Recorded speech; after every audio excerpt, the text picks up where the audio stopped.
অন্তর্বর্তীকালীন সরকারের আগের ১৭ জনের সঙ্গে নতুন করে যুক্ত হয়েছেন আরও ৪ জন। শুক্রবার নতুন এই উপদেষ্টারা শপথ নেওয়ার পর কয়েকটি মন্ত্রণালয়ের দায়িত্ব পুনঃবণ্টন করা হয়। এতে স্বরাষ্ট্র মন্ত্রণালয় থেকে সরিয়ে ব্রিগেডিয়ার জেনারেল এম সাখাওয়াত হোসেনকে বস্ত্র ও পাট মন্ত্রণালয়ের উপদেষ্টা করা হয়েছে। এ বিষয়ে জানানো প্রতিক্রিয়ায় এম সাখাওয়াত হোসেন বলেছেন, এতে মন খারাপের কিছু নেই। ভয়েস অব আমেরিকাকে দেওয়া সাক্ষাৎকারে তিনি এমন মন্তব্য করেছেন। এ সময় স্বরাষ্ট্র মন্ত্রণালয়ের প্রসঙ্গে তিনি বলেছেন, আলহামদুলিল্লাহ, আমার যতটুকু করার সাধ্য ছিল করে আসছি। নতুন বস্ত্র ও পাট মন্ত্রণালয়ের উপদেষ্টা করার প্রসঙ্গে এম সাখাওয়াত হোসেন বলেন, এখন যেখানে দিয়েছে সেখানে কাজ করতে পারলে করব, আর অপারগ হলে চলে যাব।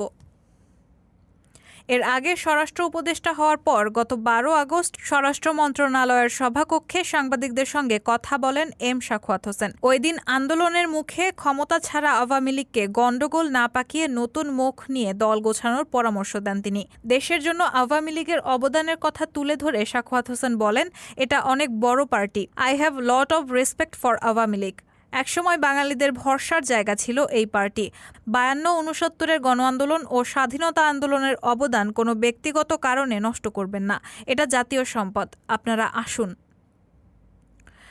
আরেক প্রশ্নের জবাবে স্বরাষ্ট্র উপদেষ্টা বলেন, আওয়ামী লীগকে বলবো, এমন কিছু করবেন না যাতে জীবন বিপন্ন হয়। আপনারা রাজনৈতিক দল হিসেবে দলকে গুছিয়ে নিন, নির্বাচন হলে অংশ নিন, জনগণ ভোট দিলে ভোটে যাবেন। তবে প্রতি বিপ্লবের স্বপ্ন দেখলে হাজার হাজার মানুষের রক্ত ঝরবে। সেই সঙ্গে ভারতে থাকা সাবেক প্রধানমন্ত্রী শেখ হাসিনাকে দেশে ফেরার পরামর্শ দিয়ে সাখাওয়াত হোসেন আরও বলেন, আপনি ভালো থাকেন, আবার আসেন। আমরা সবাই আপনাকে শ্রদ্ধা করি, কিন্তু গণ্ডগোল পাকানোর মানে হয় না, এতে লাভ হবে না, বরং লোকজন আরও ক্ষেপে যাবে।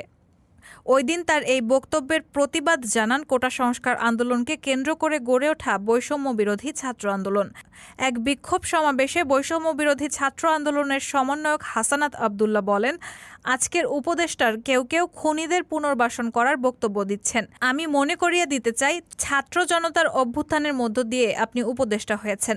তিনি আরও বলেন, খুনি হাসিনাকে পুনর্বাসনের বক্তব্য যারা দিতে চায়, আমরা ছাত্র জনতা যেভাবে তাদেরকে উপদেষ্টা বানিয়েছি ঠিক একইভাবে গদি থেকে ছুঁড়ে নামাতে দ্বিধা করব না।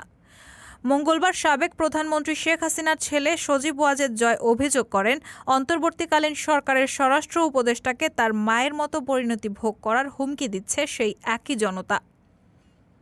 এসব ঘটনার পর চাপে পড়েন সাখাওয়াত হোসেন। তাকে উপদেষ্টা থেকে সরিয়ে দেওয়ার গুঞ্জন ওঠে।